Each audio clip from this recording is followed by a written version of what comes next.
Hey, this is Nubia Sunshine, and I'm back to you with part 2 of our sacral chakra. And I'm coming back to you this time around to talk to you more about ways that you can awaken your passion or your sacral chakra.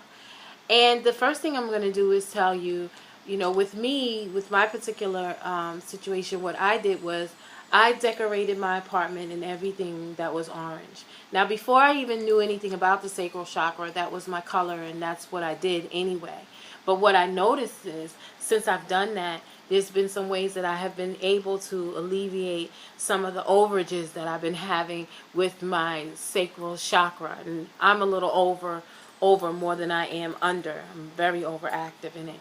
And what I also learned as I began to meditate and I began to find that kundalini in my base chakra and being able to breathe and allow that kundalini to rise is in my meditations. And then what I want to read to you real quick about the kundalini energy, as I mentioned in the first video about your root chakra, I just want to read a little bit more about it so you can become more familiar about how it works.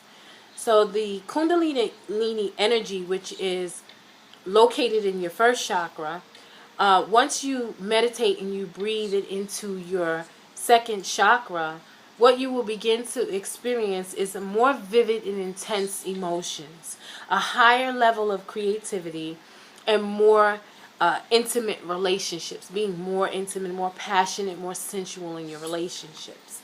The potential increases when this chakra is very healthy. So awakening in your sacral chakra is very easy and pleasurable. And what I found very helpful just in my everyday life, my movements, being more fluid, being more sensual in how I move, and taking like classes that will help me be able to move more fluidly. And even in just in my general walking and talking in my conversation, using my hands and allowing myself to move fluidly like water, as this chakra is related to the water element. It all kind of makes sense when you tie it together. And then again, being more in touch with my feelings, dealing with emotions right there on the spot rather than harvesting them and letting them sit and letting them build. Dealing when I'm angry and allowing myself to meditate that anger out of my system, or allow myself to take a class and dance it out my system, or sketch it out my system. So I use not only just my ability to be creative, but using my ability to identify and work with my emotions right there on the spot rather than letting them harvest and build and then create a blockage. I also use the meditation in order to relax me and calm me and bring me down to a place where my emotions start to subside, my angers or my frustrations or anything that I'm tense about or hyperactive about. It tends to, with my breathing, which is called prana, with my breathing, I allow to relax me with each time that I breathe. And what I do suggest, like what I do is if I take a nice bath and immerse my lower half of my body from my abdominal area to my feet in water, which is connecting to that element yet again with the sacral chakra, and breathing and taking deep breaths in through my nose, holding it, and then releasing it out of my mouth. And as I take the breath in, I allow my abdominal area to expand as far as it can go. And usually I do for a count of 6, but you can do it to however long that makes you feel comfortable until you can no longer take a breath. And then you hold it, and you hold it for however long you can, and then you release it out of your mouth slowly. And as you release it out of your mouth, your abdominal area will start to go in. Because when you breathe in, you let the air in, which will fill your abdominal area. And then when you breathe out, it will release all that air, and your abdominal area will start to go back in. And I suggest you do that until you start to feel more relaxed and more like you're releasing energies. And you will feel a difference, because I always do every single time. And the more you do it, you'll start to feel it, and you'll start to love it. You'll start to enjoy it. I also encourage that you take Bikram yoga.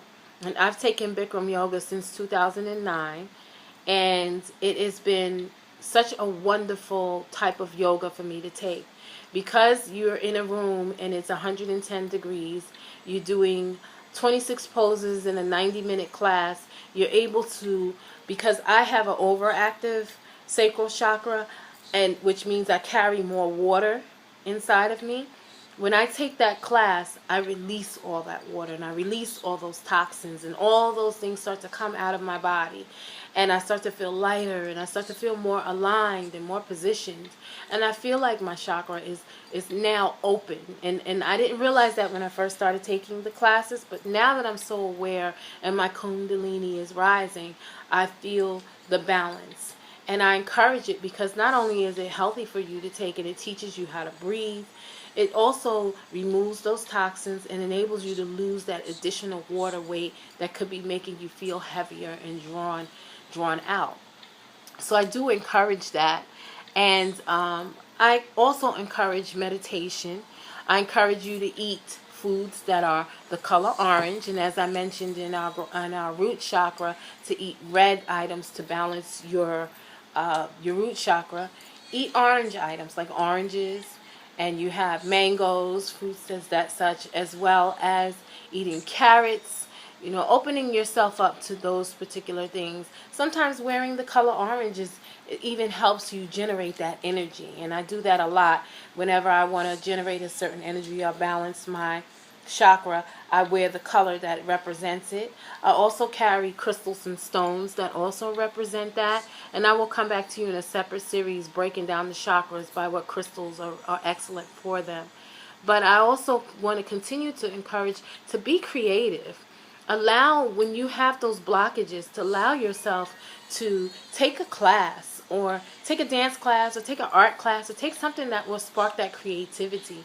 Not only will that creativity find itself back in your life just in general, but in your sexual life. For those who are men who are finding themselves impotent, or women who are cold and lack of emotions, it's good to be in touch with your feelings by allowing yourself to do something creative. Smile at yourself.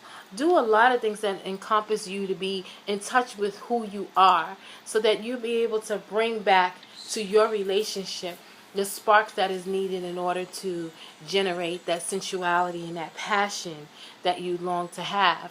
I also make it a point to, and in my apartment I bought these beautiful lamps, and I just want to show you. It's a touch lamp. I always talk about them, and it's censored by touch. So like I touch them and they get brighter as I touch them. And there's also an area where you can put the oil in top.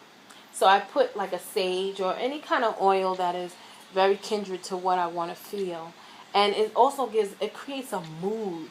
It creates a certain energy in here. So, and notice that it's orange in the color of the sacral chakra. So it's befitting, and it brings about this sensual, this very, very sensual mood in my apartment. And anybody that walks in here feels that sensual and that sexual energy right out the gate. And it is relaxing. It is comfortable, and I enjoy it. So I encourage you today, find something that will help you be able to unblock those chakras, and from your root to your sacral. And I will continue to bring you videos on each chakra and how to be able to open them, open the blocks, and get rid of some of the overactive. I'm also going to come back to you with some sacral chakra guided meditations. So please stay tuned, and I wish you guys would certainly participate in trying to open that back up. It does a great world of wonders. I thank you so much for joining me. Have a good evening. Namaste.